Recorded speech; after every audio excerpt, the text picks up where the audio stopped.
नमस्कार, मैं doctor Suhasini Srivastava, assistant professor DWT college Dehradun. आज मैं बहुत सरल शब्दों में सूक्ष्म शिक्षण माइक्रो टीचिंग के बारे में बताऊंगी कि माइक्रो टीचिंग किसे कहते हैं, सूक्ष्म शिक्षण क्या है। तो सूक्ष्म शिक्षण का पहले संप्रत्यय हम लोग समझते हैं। सूक्ष्म शिक्षण प्रशिक्षण से संबंधित एक संप्रत्यय है जिसका प्रयोग शिक्षकों के व्यावसायिक विकास के लिए किया जाता है। सूक्ष्म शिक्षण शिक्षकों को शिक्षण के अभ्यास के लिए एक ऐसी स्थिति प्रदान करता है जो कक्ष की सामान्य जटिलताओं को कम कर देता है और जिसमें शिक्षक बहुत बड़ी मात्रा में अपनी शिक्षण व्यवहार के लिए प्रतिपुष्टि प्राप्त करता है। शिक्षण प्रशिक्षण के क्षेत्र में इस विधि का प्रयोग अत्यधिक किया जाता है। सूक्ष्म शिक्षण का विकास डी एलन ने 1963 में स्टैनफोर्ड विश्वविद्यालय में शिक्षण व्यवहारों के विकास हेतु किया था। इस प्रकार की प्रशिक्षण प्रक्रिया में शिक्षण की इकाई को अनेक छोटी छोटी इकाइयों में बांट दिया जाता है। सूक्ष्म शिक्षण शिक्षक प्रशिक्षण की एनालिटिकल टेक्निक है। शिक्षण एक ऐसी प्रक्रिया है जिसमें अनेक शाब्दिक तथा अशाब्दिक अर्थात वर्बल एंड नॉन वर्बल क्रियाएं समाहित रहती हैं। शिक्षक पढ़ाते समय प्रश्न पूछता है, छात्रों के उत्तरों को स्वीकार या अस्वीकार करता है, विषयों की व्याख्या करता है, श्यामपट्ट कार्य करता है। इन सभी शैक्षिक क्रियाओं को शिक्षण कौशलों की संज्ञा दी जाती है। BM शोरे ने सूक्ष्म शिक्षण के बारे में कहा, सूक्ष्म शिक्षण कम समय, कम छात्रों तथा कम शिक्षण क्रियाओं वाली प्रविधि है।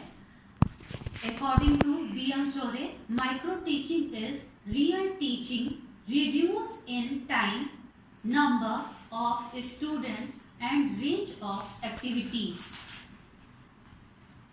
प्रोफेसर BK पासी, जिन्होंने भारत में सूक्ष्म शिक्षण का कॉन्सेप्ट लाए, उनके अनुसार सूक्ष्म शिक्षण एक प्रशिक्षण विधि है जिसमें छात्र अध्यापक किसी एक शिक्षण कौशल का प्रयोग करते हुए थोड़ी अवधि के लिए छोटे छात्र समूह को कोई एक संप्रत्यय पढ़ाता है। According to BK Pasi, micro teaching is a training technique which requires pupil teacher to teach a single concept using a specified teaching skill to a small number of pupil in a short duration of time। अब हम लोग characteristics of micro teaching पढ़ेंगे।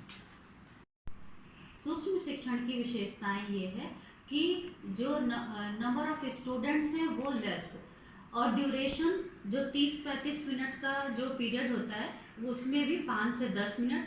जो students होंगे class में 30 से 35, वहाँ पर स्टूडेंट्स भी कम होंगे, 5 से 10 विद्यार्थी ही रहेंगे। समय भी कम रहेगा, 5 से 10 मिनट, और एक समय में एक ही स्किल को पढ़ाया जाएगा। मतलब कंटेंट भी आपका शॉर्ट में रहेगा, और जो फीडबैक देंगे वो साथ के ही आपके सहपाठी क्लास फेलो रहेंगे, और जो ऑब्जर्वर होगा वो आपका टीचर भी हो सकता है और आपके प्यूपिल टीचर जो क्लास फेलो हैं वो भी हो सकते हैं। अब हम लोग पढ़ेंगे कि सूक्ष्म शिक्षण का चक्र क्या है। माइक्रो करते हैं तो प्लानिंग करते हैं, तो पहले प्लानिंग करेंगे क्लास में आने से पूर्व, फिर क्लास में टीचिंग करेंगे, फिर टीचिंग को जो प्यूपिल टीचर हैं क्लास फेलो साथ के सहपाठी वो ऑब्जर्व करेंगे, और जो टीचर है जो प्यूपिल टीचर है उसको फीडबैक देंगे।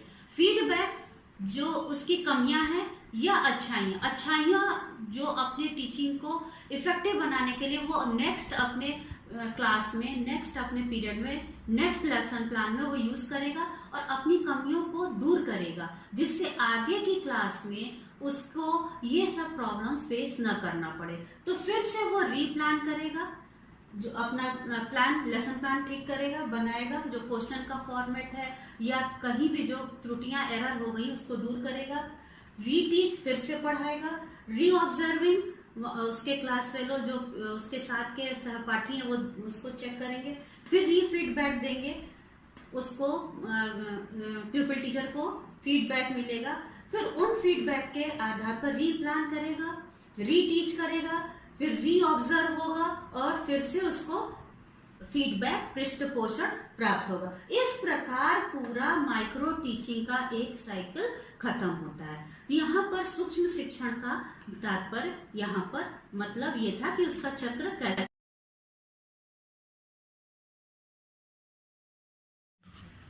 अब हम लोग ये सीखेंगे कि कौन कौन से स्किल हैं। जैसे क्लासरूम में जाने से पहले लेसन प्लान जब बनाते हैं तो सबसे पहले हम लोग ऑब्जेक्टिव डिसाइड करते हैं, वो जनरल और स्पेसिफिक। जनरल ऑब्जेक्टिव वो ऑब्जेक्टिव होते हैं जो उस विषय से संबंधित, पूरे विषय से संबंधित विद्यार्थी के व्यवहार में जो परिवर्तन होगा वहाँ पर वो सामान्य उद्देश्य जनरल ऑब्जेक्टिव्स आते हैं।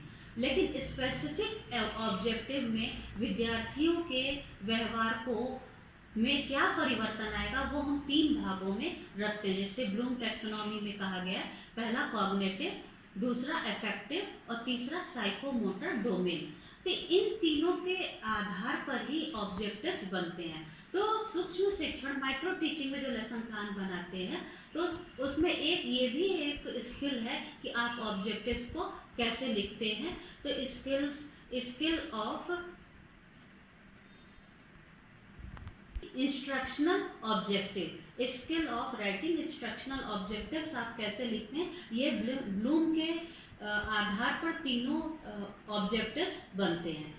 फिर है स्किल ऑफ इंट्रोडक्टिव क्वेश्चन कैसे बनेंगे, वो विद्यार्थी के पास्ट एक्सपीरियंस को जोड़ते हुए, पूर्व अनुभव को जोड़ते हुए वर्तमान अनुभव या उसके ज्ञान को हम लोग जोड़कर प्रस्तावना प्रश्न बनाते हैं, जिसको स्किल ऑफ इंट्रोड्यूसिंग क्वेश्चंस कहते हैं।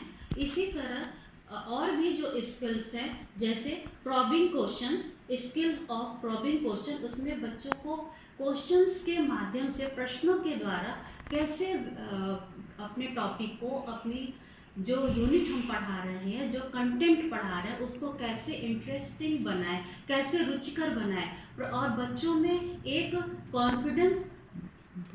नंबर 3 है probing question, skill of probing question, बच्चों को कैसे इंटरेस्टिंग वे में हम लोग प्रश्न पूछें या उनका अपने पूरे टीचिंग को कैसे इंटरेस्टिंग बनाए, इफेक्टिव बनाए और बच्चों का ध्यान अपनी टीचिंग की ओर केंद्रित कैसे करें।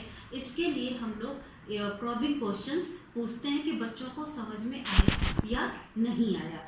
फिर है स्किल ऑफ एक्सप्लेनेशन, व्याख्या कौशल, इलस्ट्रेटिंग विथ एग्जाम्पल, आप दृष्टांत व्याख्या कौशल करते हैं। स्किल ऑफ रीइंफोर्समेंट, पुनर्बलन का कौशल, जिसमें विद्यार्थियों को पुनर्बलन दिया जाता है। पुनर्बलन का सिद्धांत सबसे पहले स्किनर ने दिया था। उन्होंने बताया था कि 2 प्रकार के रीइंफोर्सर होते हैं, पॉजिटिव और निगेटिव। पॉजिटिव वो होते हैं जो हमारे किसी भी आदत या कार्य करने की जो क्षमता है उसको बढ़ाते हैं। जैसे विद्यार्थी ने कोई प्रश्न का उत्तर दिया तो टीचर उसको वेरी गुड कहता है, शाबाशी देता है या मुस्कुरा के उसके उत्तर को सहमति देता है, तो ये विद्यार्थी के लिए एक प्रोत्साहन का काम करता है, उसके लिए पॉजिटिव रीइंफोर्सर है, आगे उसकी आदत को बढ़ाता है, वो और भी पढ़ने के लिए मोटिवेट होगा। निगेटिव रीइंफोर्सर वो है जो किसी आदत या काम को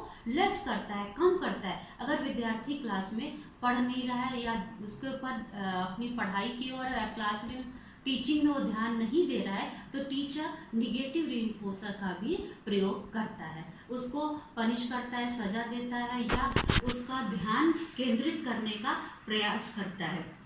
तो ये भी एक स्किल है। स्किल ऑफ स्टिमुलस वेरिएशन, जैसे टीचर अचानक पढ़ाते पढ़ाते ऊंची आवाज में बोलने लगता है, या कभी पॉज, कभी वो शांत हो जाता है। बच्चे क्लास में आते बहुत शोर कर रहे हैं, टीचर कुछ ना बोले, आके बिल्कुल शांत होकर चुपचाप खड़ा हो जाता है, तो भी बच्चे सोचते हैं आज क्या हो गया टीचर को, अरे कुछ बोलने ना। बच्चे अचानक देखते हैं कि टीचर अब मेरे सामने क्लास में खड़ा है, और वो शांत हो जाते हैं।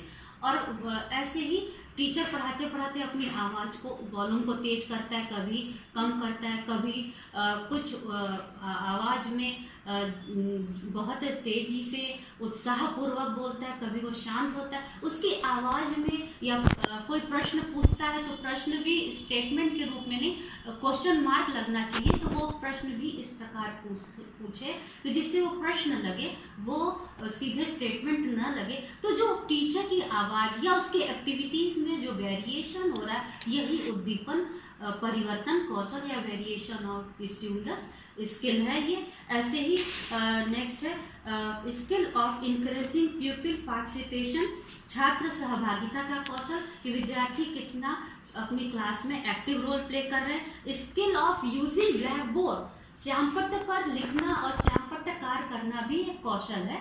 इसी प्रकार स्किल ऑफ लेसन क्लोजर, पाठ को कैसे समाप्त करते हैं, ये भी एक प्रकार का स्किल है। प्रोफेसर पासी ने जितने भी स्किल्स हैं उसको कोरिलेट किया फेजेस ऑफ टीचिंग से, शिक्षण की अवस्थाओं से। जैसे क्लास में आने से पहले जो टीचर प्लानिंग करता है, अपनी पाठ योजना को बनाता है, अपने उद्देश्यों ऑब्जेक्टिव को निश्चित करता है, और इंट्रोड्यूसिंग क्वेश्चन, प्रस्तावना प्रश्न का निर्माण करता है, या टीचिंग एड्स वो अपने लेसन प्लान में या एक्चुअल लेसन जब वो पढ़ाएगा तो उसमें क्या यूज़ करेंगे, कहाँ पर मूल्यांकन प्रश्न पूछना है, कहाँ कॉम्प्रिहेंसिव क्वेश्चन पूछना है, कहाँ वो होमवर्क देगा, ये सब भी स्किल है। तो ये प्री एक्टिव स्टेज में रहते हैं ये स्किल। फिर दूसरा है जो एक्टिव स्टेज होता है, एक्टिव फेज होता है, इन एक्टिव बोलते हैं, जो क्लासरूम में एक्चुअल टीचिंग होती है, उसमें स्किल्स है, प्रॉबिंग है, स्किल ऑफ एक्सप्लेनेशन है, स्किल ऑफ क्वेश्चनिंग है, स्किल ऑफ रीइंफोर्समेंट है, स्किल ऑफ स्टिमुलस वेरिएशन है। तो ये सब स्किल उस समय होते हैं जब टीचर क्लास में पढ़ाता है। फिर है पोस्ट एक्टिव जो फेज है, उसमें भी टीचर ये देखता है कि उसकी टीचिंग कितनी इफ़ेक्टिव रही, और उसका खुद का इवेल्युएशन होता है, विद्यार्थी का भी होता है, और सेल्फ इवेल्युएशन, स्व मूल्यांकन भी वो करता है। अगर उसकी टीचिंग इफ़ेक्टिव रही, बच्चों को, विद्यार्थियों को उसकी बात या वो अपने एजुकेशनल ऑब्जेक्टिव्स को फुलफिल कर लेता है, इसका मतलब वो उस टीचर की टीचिंग बहुत ही अच्छी रही, वह अपने उद्देश्यों में सफल हो गया। तो इस तरह हमने आज what is micro teaching, characteristics of micro teaching, और स्किल माइक्रो टीचिंग के साइकिल, और लास्ट में हमने डिफरेंट स्किल्स के बारे में पढ़ा। नेक्स्ट वीडियो में मैं स्किल्स के बेस पर कैसे प्लान बनाएंगे इसके बारे में बताऊंगी। Thank you.